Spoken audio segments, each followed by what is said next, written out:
Hello and welcome to these fascinating Karnataka elections. Is this a semi-final for the big one coming a year from now, a little less? Can't be more.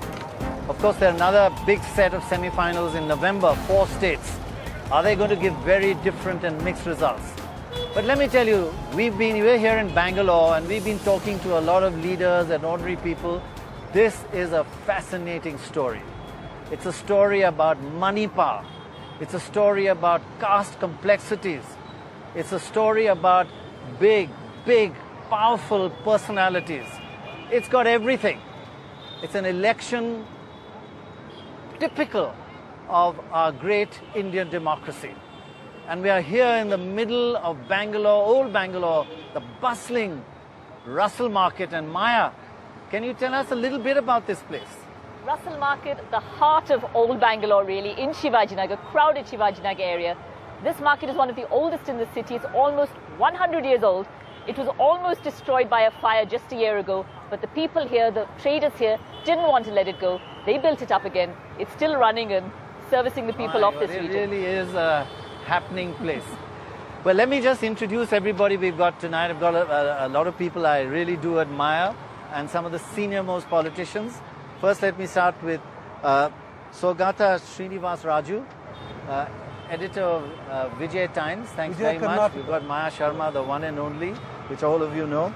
We've got Justice Santosh Hegde. Now, you are somebody I admire beyond words. What you've done, the courage you've shown, and what you've done to Karnataka politics, you've changed it forever, we hope.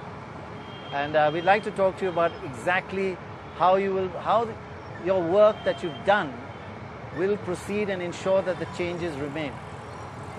Then we've got the one and only Kiran Mazumdar-Shaw, the CMD of Biocon, and who's got involved in this election. I love that. You don't just sit in a drawing room and talk about things. You're doing something. You're signaling good candidates from bad candidates. You're putting your money where your mouth is.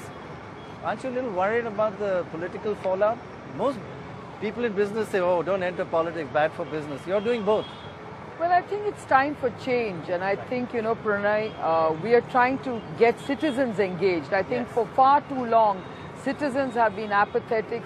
Citizens are just not willing to take on politics and politicians. And I think there needs to be accountability only if citizens really demand it. You really are doing that. You're getting everybody involved, and especially in Bangalore. But we'll come to exactly what you're doing.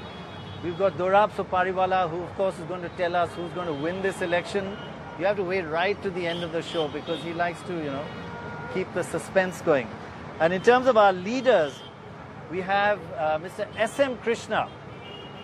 I've followed Mr. S.M. Krishna for so many years before he was Chief Minister, then Foreign Minister, and now senior mentor, politician, leader of the Congress Party in Karnataka.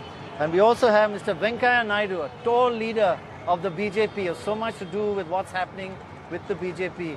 And we'll be getting their views on how exactly this election is going. We'll soon be joined by Mr. Deve Gowda as well, former Prime Minister, and a key force in this election, the rising JDS once again. And joining us from Delhi, he's been here just a few days ago, our one and only Srinivas Jain, who's done some really investigative stories, especially onto these elections, especially into the money power aspect of this election. But first, let's quickly look at some background data. What is the background to this election? How did the different parties fare in the last election? Let's look at the run-up to this election. Let's look at the results of the last last assembly elections here. Well, the last assembly elections, here they are.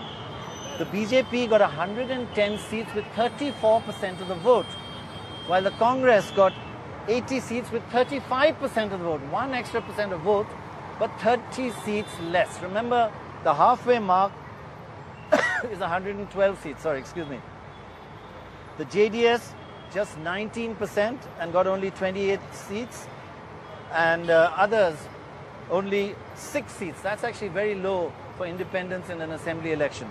The key factor is the vote percentage, Dorab, neck and neck. It's one of the vagaries of this first past the post system. Because I think the Congress's vote is spread across the state. The BJP vote was more in the Lingayat areas, so they had a concentrate vote base versus a spread out vote base. And that is what the first past the post system, which we inherited from the British, and I'm not sure it works for a really large country because it's happening around the country as well. If your votes are in one state, regional parties get much more seats, much more bang for the vote than if you're a really national party. And England themselves, Scotland and Wales, we are finding a similar problem they're facing there. And certainly first past the post for India, maybe dividing it more than uniting it. But as I said, this election is full of caste as well. Let's have a look at the caste breakup. The Lingayats, 19%. The Vocaligas, 17%.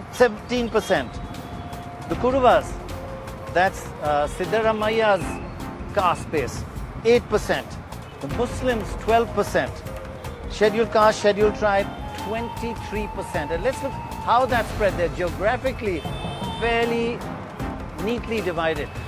If you look at right from the north, right down the central belt, those are the Lingayats. Right from the north to the south, from Bellary right down the center, strong Lingayat belt. Along the south, where the JDS, Deve Gowda and Kumaraswamy are so strong, the Vocaligas. And then on the eastern part, that's the scheduled caste, scheduled tribe, where the Congress is hoping to make inroads.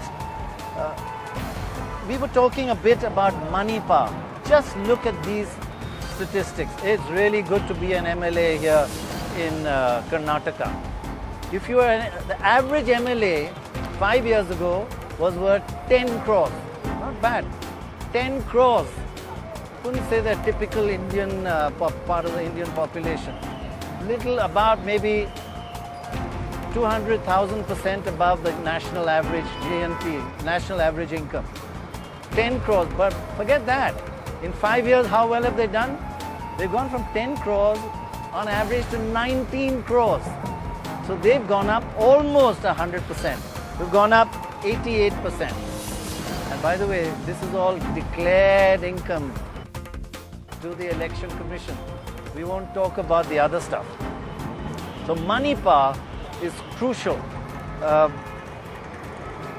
With this sort of money, it's good to be in why don't you become an MLA? Well, I think if you look at the last 10 odd years, 15 years, politics is no longer a profession, it's a business.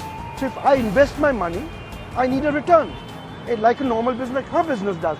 So if people say it takes 8 to 10 crores to get a ticket.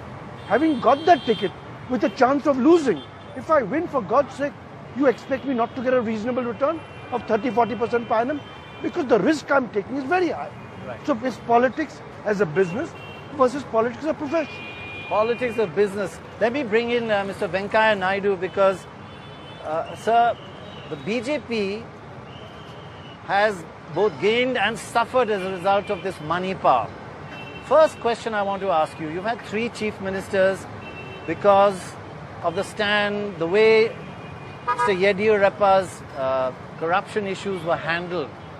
Looking back, sir, do you think the BJP could have handled the Yediyurappa problem a little differently? Because he's going to split your votes and that could cost you a lot of seats. Should you have handled it better? First of all, let us try to understand the BJP did not get clear majority in the last election. We got only 110 seats. We need 123 or 124 seats. So we have to make some compromises and we have to take some people from other parties. That has affected us, I do admit. And secondly, when there was a Lokayukta indictment and a case is registered, then we have to ask Sri Yediyurappa to resign from the chief ministership.